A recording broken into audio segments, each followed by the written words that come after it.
Good evening and welcome to the Lagos studios of RATV. I am Adegboyega Labiron with the news.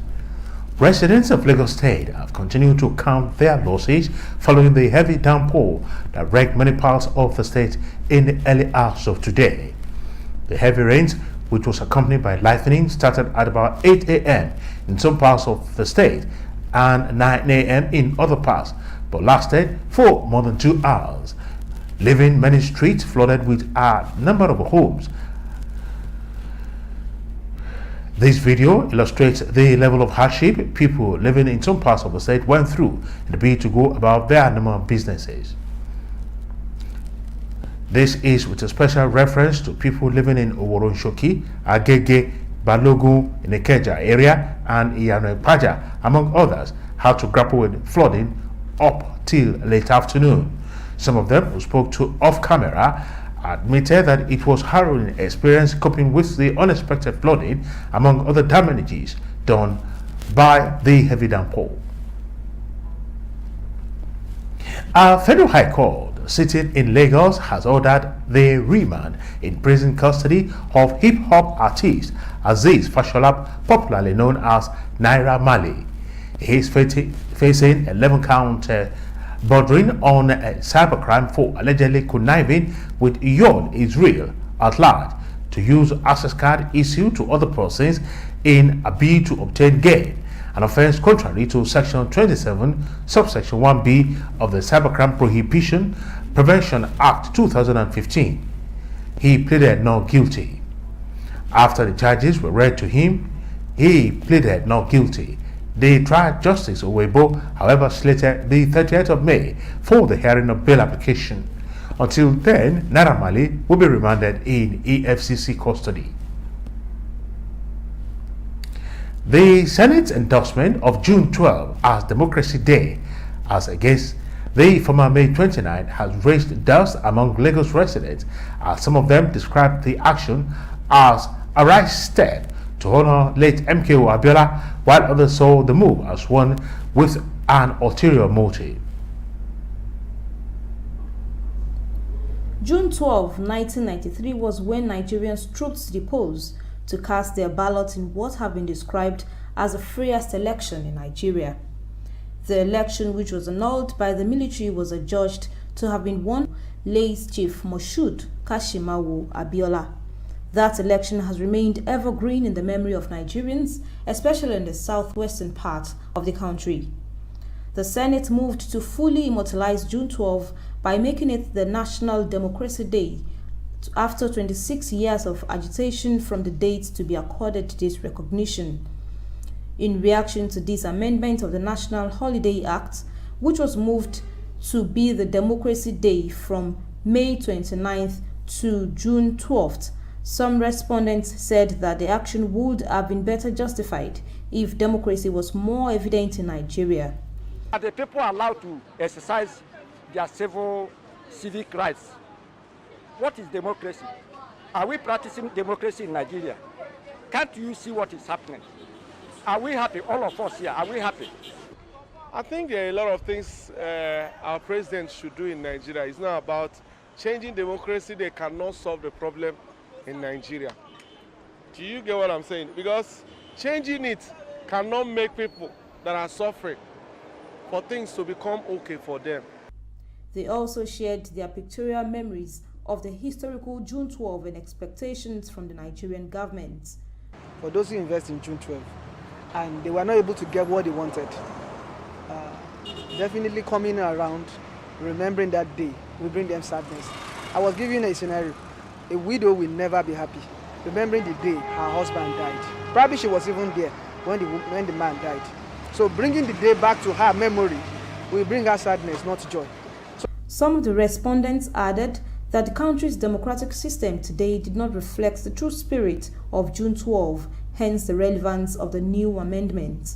President Muhammadu Buhari had said that May 29th, the day the military pulled back to the barracks to pave way for democracy, would be celebrated every 4th year when there is an inauguration of a new president, while June 12 will be celebrated as Democracy Day every year. Faith Agbetuya, IATV News, Lagos.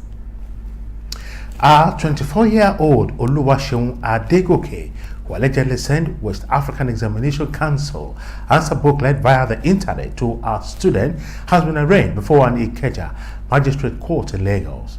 The police charged Adegoke, who lives in Orile Agege, with unlawfully assisting a candidate in the course of an examination. Police prosecutor Inspector Innocent Odugbo told the court that the defendant committed the offense on May 17 at a private school in Agege, Lagos.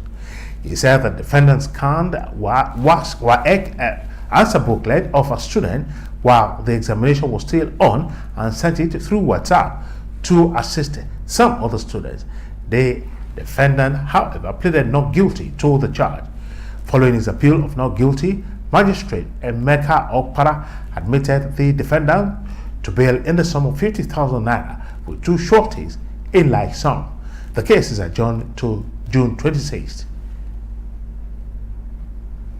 And now to Ondo State. Ondo State has now 4 new High Court judges. They are Gilbert Olupito, John Olajide Ademola Enikomehi, and Temitope Adedipe. While inaugurating the new judges in Akure today, the state governor Arakunrin Rotimi Akeredolu charged them to uphold the tenets of transparency in the judiciary. Akeredolu blamed some challenges in the sector in recent times on incursion of strange elements in the judiciary. Governor Akeredolu urged the new judges to be decent, professionally disciplined, and incorruptible to achieve better society. Of his position and professional calling is expected to be straightforward, upright, diligent, consistent, and open in whatever he does in court and in other places of human interaction. He said Nigerians must continue to see the judiciary as their last hope. The onerous responsibilities and expectations that we have been entrusted with, and the high standards of our predecessors, we promise to live up to these expectations. Ensure that the justice that we do will be the justice that God Himself approves. So I am more than ever determined to ensure that justice is. For the new judges, maintaining the standard expected of them on the bench will be their watchwords. It is hoped that in addition of the 4 new judges to the state, judiciary will contribute to quick dispensation of justice in Ondo State. And now to Kwara State. Minister of Information and Culture, Lai Mohammed, has urged Nigerians to pray for peace and unity of the country in the wake of alleged plans by some people plotting to cause mayhem in the country. The minister said this in his country home of Oro, Irekpodo local government area of Kwara State, at this year's Lai Mohammed Ramadan lecture. He alleged that some persons are plotting daily to exploit our national fault lines of religion and ethnicity because of their electoral defeat. The minister described them as those who will not hesitate to collude with anti-democratic forces to fan the embers of violence in the country, and those who have elevated their personal ambition over and above the survival of the nation. He urged Nigerians not to relent in praying for the country, especially in the run up to the May 29th second term inauguration of President Muhammadu Buhari.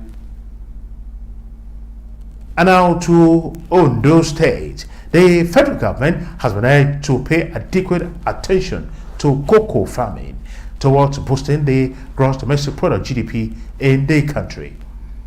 At a gathering in Igbarauke, Ondo State, some cocoa farmers from the southwest states of Ondo, Ogun, Osun, and Edo expressed a desire for the country's ranking in cocoa production among global producers to improve. The cocoa farmers said the challenges facing the country's cocoa sector were enormous, hindering improved production. The cocoa farmers, about 8,000 of them from Ondo, Ogun, Osun, and Edo State, sought more government support in form of provisions of subsidies, aid, loans, and funds. Since cocoa contributes a lot to our GDP, it is very important for us to have such an initiative like certification to be able to ensure that the quality of the cocoa beans that we export to these foreign nations are in good shape. We also assist the government because government cannot do it all. That is what most of us have failed. The farmers desire the repositioning of the country's cocoa industry to reap the huge benefits in the global market. In the area of sustainability of cocoa, Nigeria used to be #1, but recently we have just moved from #6 to #4. That #1 is still our aim. Don't have enough of extension work as it used to be in the past. Most of the extension work by the Federal Ministry of Agriculture and the states are not there at the moment. It costs a lot of money to do extension work. Nigeria is currently the world's 4th largest producer of cocoa after Ivory Coast, Indonesia and Ghana, with a production capacity of 367,000 tons yearly. And now the business news. Nigeria's gross domestic product GDP grew by 2.01% year-on-year in the first quarter of 2019 compared to the first quarter of 2018, which recorded real GDP growth rate of 1.89%. The first quarter of 2019 growth rate represented an increase of 0.12 points. However, relative to the preceding quarter, fourth quarter of 2018, real growth rate declined by minus 0.38% points. In the first quarter of 2019, average daily oil production stood at 1.96 million barrels per day, lower than the average daily production of 1.98 million barrels per day recorded in the same quarter of 2018 by minus 0.02 million barrels per day, but higher than the fourth quarter of 2018 production volume by 0.05 million barrels per day. The level of oil output during the quarter was the highest recorded over the past 1 year and the second highest since May 2017. The non-oil sector grew by 2.47% in real terms during the reference quarter. This was 1.72% points higher compared to the rate recorded in the same quarter of 2018, but minus 0.23% points lower than the fourth quarter of 2018. During the quarter, the sector was driven mainly by information and communication technology. And now to the stock market report. On the strength of instructions of investors, stockbrokers traded in a total of 214 million ordinary shares valued at 7.9 billion naira. At the close of trading today on the floor of the Nigerian Stock Exchange, MTN Nigeria recorded the highest volume of trade with a total of 51.4 million ordinary shares valued at 6.15 billion naira. FBNH came second on the activity chart with 17.4 million ordinary shares valued at 122 million naira. MTN Nigeria PLC led the pack of gainers with 10 naira 85 kobo to close trading at 119 naira 75 kobo. Dangote Cement came second on the gainers chart with a 2 kobo gain to close at 178 naira.